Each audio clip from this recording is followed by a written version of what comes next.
Assalamualaikum warahmatullahi wabarakatuh.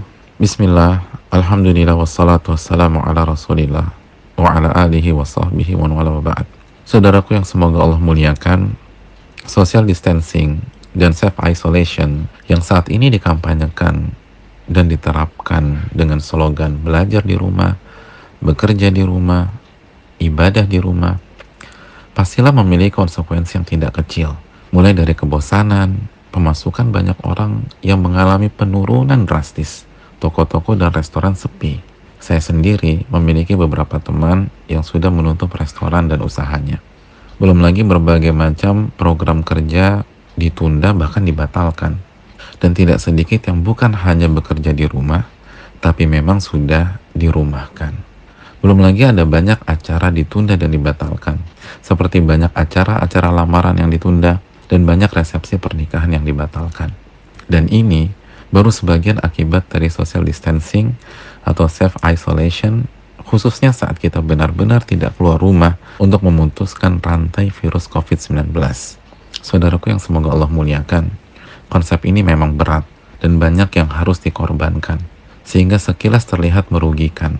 Tapi sebelum kita terlalu jauh berpikir negatif, mari kita renungkan sebuah sabda Nabi kita Shallallahu Alaihi Wasallam yang membayar semua kerugian yang kita alami saat kita berada di rumah dan membuat orang beriman tersenyum dan begitu positif dengan konsep ini. Dalam penggalan hadis Nabi Shallallahu Alaihi Wasallam yang dikeluarkan Imam Bukhari dan Imam Ahmad, Nabi Shallallahu Alaihi Wasallam bersabda, "Falaisa min rajulin yaqa'u ta'un fayamkuthu fi baitihi sabiran muhtasiba ya'lamu annahu la yusibuhu illa ma kataballahu lah illa kana lahu mithlu ajri syahid." Maka tidak ada seorang pun saat terjadinya ta'un atau wabah, ia berdiam diri di rumahnya dengan penuh kesabaran dan mengharapkan pahala dari Allah Subhanahu wa taala atau muhtasibah. Ia mengetahui dan yakin bahwa tidak ada yang menimpa dia kecuali apa yang Allah telah tetapkan padanya. Tidaklah ia melakukan hal-hal di atas, kecuali ia akan mendapatkan pahala seperti pahala orang yang mati syahid. Hadis yang dikeluarkan Imam Bukhari dan Imam Ahmad, dan redaksi yang baru saja kita dengar adalah lafadz Imam Ahmad dengan sanad yang sahih dengan syarat Imam Bukhari. Mari kita simak keterangan ulama dari hadis di atas. Al-Imam Ibnu Hajar rahimahullah menyatakan bahwa konsekuensi yang tersurat dari hadis ini adalah barang siapa yang memiliki kondisi atau sifat seperti yang disebutkan oleh Nabi SAW dalam hadis di atas, maka ia mendapatkan pahala orang yang mati syahid. Walaupun dia selamat dan tidak meninggal dunia, ia tetap mendapatkan pahala seperti pahala orang yang mati syahid. Hal ini disampaikan dalam Fathul Bari, dan hal ini juga disampaikan Al-Imam Badruddin Al-Aini dalam Umdatul Qari. Allahu Akbar. Seperti pahala orang yang mati syahid. Oleh karena itu, mari kita penuhi persyaratan-persyaratan yang disampaikan oleh Nabi SAW dalam hadis di atas. Yang pertama, berada di rumah dan tidak keluar karena melarikan diri dari wabah. Yang kedua, sabar dan tidak panik, tidak galau.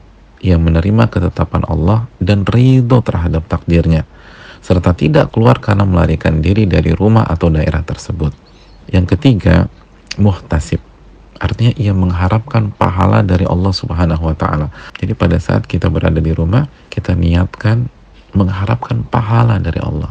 Dan yang keempat, ia yakin bahwa apapun yang terjadi padanya adalah ketetapan dan takdir dari Allah Subhanahu wa taala. Ia tidak galau, tidak panik, serta tidak menyesali mengapa ia berada di rumah atau daerah tersebut.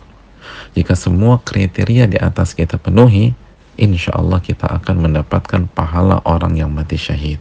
Saudaraku, memang social distancing dengan tetap berada di rumah merugikan banyak orang secara duniawi. Namun, Allah Subhanahu wa ta'ala akan mengganti dengan ganjaran dan pahala yang jauh lebih besar, sehingga kerugian duniawi yang dialami seseorang benar-benar terbayarkan. Dan memang mendapatkan pahala seperti pahala orang mati syahid tidaklah mudah, butuh pengorbanan dan butuh perjuangan.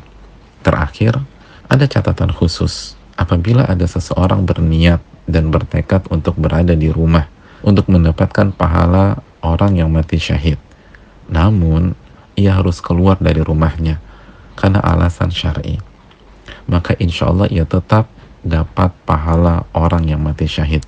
Contohnya seperti pejuang medis yang berjuang merawat, mengobati pasien yang terinfeksi, atau orang-orang yang memang harus keluar dari rumahnya karena alasan yang dibenarkan oleh syariat. Dalilnya sebagaimana redaksi hadis di atas, namun dalam riwayat Sahih Bukhari.